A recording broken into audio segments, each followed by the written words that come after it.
pushback on ISIS. After admitting that Kobani could well fall to the terror group, the United States is now stepping up its assistance to Kurdish fighters in that Syrian city, airdropping weapons, ammunition and medical supplies. And after weeks sitting on the sidelines, now Turkey says it will allow the passage of Iraqi Kurdish fighters into the border city to help. Kobani's Kurds have been begging for help ever since ISIS marched on the city last month.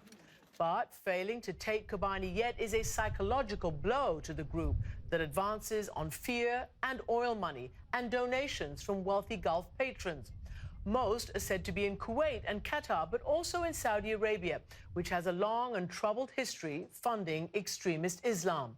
But the kingdom will be quick to tell you that is not official policy, especially now that Saudi Arabia has joined the US coalition against ISIS. So is Saudi Arabia trying to destroy a monster that it helped create? My next guest tells me better late than never. Saudi prince and billionaire businessman Al-Walid bin Talal joined me earlier from Paris with that and his assessment on the global economy, because when Al-Walid talks, markets listen. Prince Al-Walid, welcome to the program. Yeah, it's a pleasure to be with you, Christian. Let me first and foremost ask you about the fight to destroy ISIS. Do you agree with that fight, and do you think what the United States and the alliance are doing is working?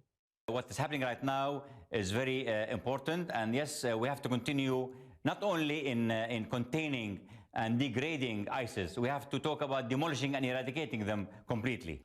Do you think it'll work? Well, for now, I think the first action of hitting through airstrikes, this is the first step, I think, in a long and more concerted effort that has to continue for possibly many years, as Mr. Obama said.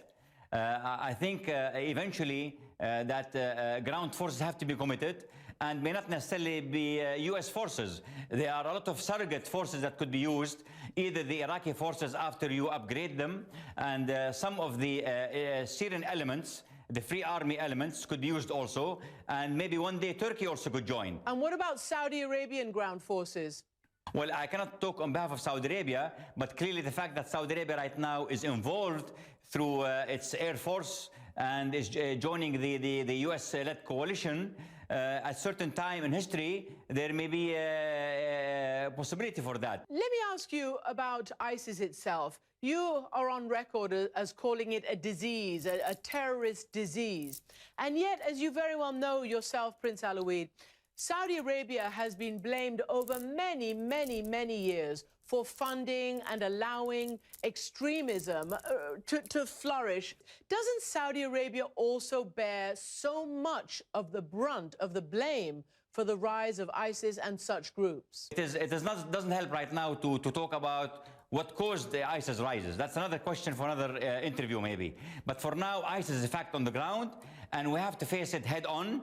And I'm glad that Mr. Obama took the leadership and assembled this world-class top-notch countries to try to stop that disease from spreading even further in our region. Yeah, but Prince Al-Walid, my question is directed at you regarding Saudi Arabia's responsibility in this regard. When the Syrian civil war began, Saudi Arabia and many other Gulf countries and many other countries in the world also supported all those groups that were trying to topple the regime over there. And unfortunately, the result of that was the rise of ISIS. What about funds by wealthy individuals in Saudi Arabia? Are they allowed to? Do they get punished now for sending funds to any kind of extremist group? No doubt that, and with all honesty, I tell you that, yes, we had a weakness over there, whereby unfortunately, some extremists in Saudi Arabia, extremist elements in Saudi Arabia did fund certain extremist elements in Syria. But Saudi Arabia has taken very strict rules to stop that from happening. And yes, right now, all this has been stopped completely. Are you confident that it will stop completely? And what about the lectures and the sermons in the mosques? Because they also are part of this sort of incitement.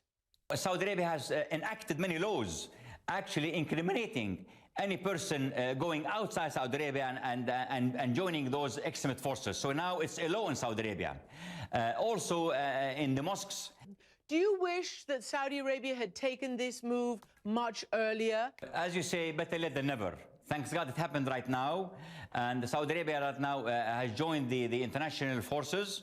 We're talking about Syria. ISIS obviously has a huge amount of money and funds from oil as well. How do you assess their wealth and their power, and particularly now with the oil prices sinking? It is very difficult to assess really the ISIS the amount of money ISIS has, because I don't believe that any intelligence system in the world has infiltrated their infrastructure. But clearly they are well-fed. Clearly they have some funds. So clearly this is a rich organization.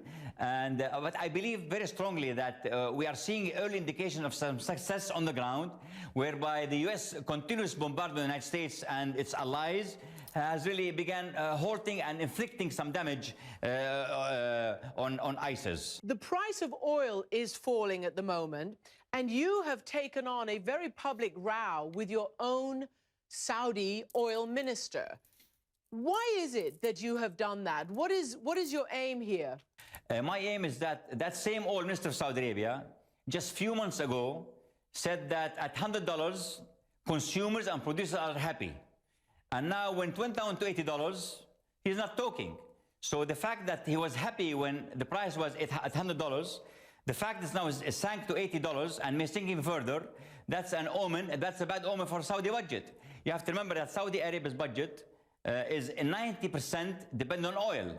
So any meltdown, any collapse in the price of oil will immediately and automatically impact our budget.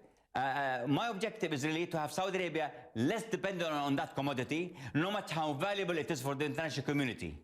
The recent IMF report suggests that the global growth is really hitting a major stumbling block. What do you think about growth coming up? It's very clearly that right now you see United States stabilizing around 2 to 3%, which is really acceptable growth, at least for the short term. But we are seeing pockets of danger, whereby the growth in China is beginning to plateau and go down. Also in Japan, the same thing is applicable.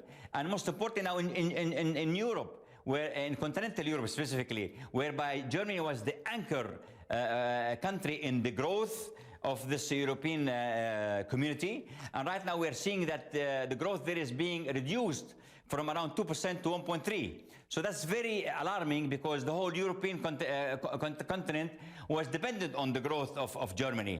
To get back to terrorism, if you had a message to your own people, to the people of Saudi Arabia, to the people in the region, to those who attempted to go fight, but more importantly, to give money that fund these militant extremist groups, what would you say to Saudis who attempted to do that, and to your own authorities and to your own mullahs? There's a Quranic verse that says, God will not change you until what you change within yourself. And I think this Islamic saying is very important. It summarizes the whole thing. I think we have to look inwards, and we have to be sure that to begin changing the way of thinking, to change the way of our acts, and to change some of our the way of approaching such matters. These, I mean, what you have seen in front of our eyes is horrendous acts of just massacring and killing men and enslaving ladies and imprisoning young people. That's a big lesson for us, is that these people are just criminals. These have nothing to do with Islam. We have a problem. We don't have a problem with Islam, but we have a problem with Islamism, which is political Islam, and we need to neutralize that. Prince Alawid, thank you very much for joining me from Paris. It's a pleasure to be with you, Christiana. Thank you.